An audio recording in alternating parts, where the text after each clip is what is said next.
What I couldn't say is, fuck you.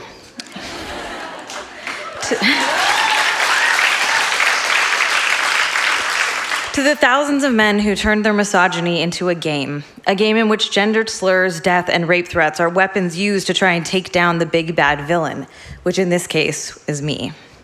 My life is not a game. I've been harassed and threatened every day for going on 3 years with no end in sight. And all because I dared to question the self-evident, obvious sexism running rampant in the games industry. Nothing about my experience is a game. What I couldn't say is I'm angry. When people who know what I go through on a daily basis meet me in person, they often react with some surprise, saying things like, I don't understand how you aren't more angry, because I'm just being me. I'm usually kind of charming and nice to people. But I respond saying that I am angry. In fact, I'm furious.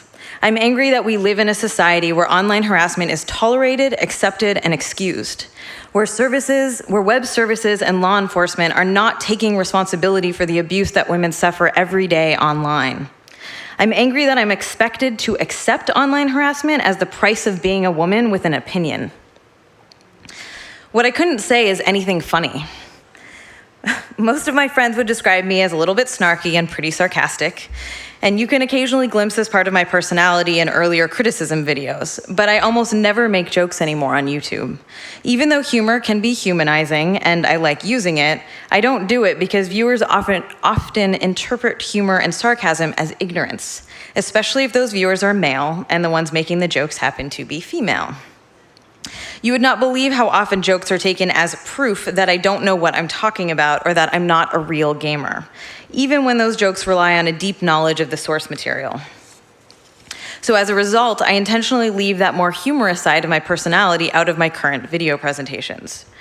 I rarely feel comfortable speaking spontaneously in public spaces. I'm intentional and careful about the media interviews I do. I decline most invitations to be on podcasts or web shows. I carefully consider the wording of every tweet to make sure it is clear and can't be misconstrued.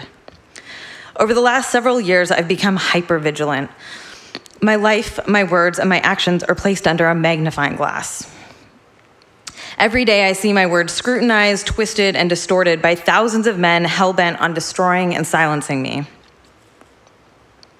What I couldn't say is I'm a human being.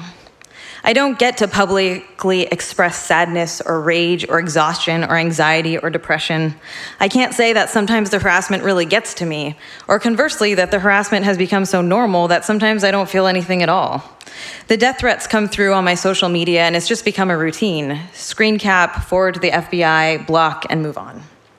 I don't get to express feelings of fear or how tiring it is to be constantly vigilant of my physical and digital surroundings. How I don't go to certain events because I don't feel safe, or how I sit in the more secluded areas of coffee shops and restaurants so the least amount of people can recognize me or to see me. I don't show how embarrassed I am when I have to ask the person who recognized me in my local grocery store to please not mention the location where they met me.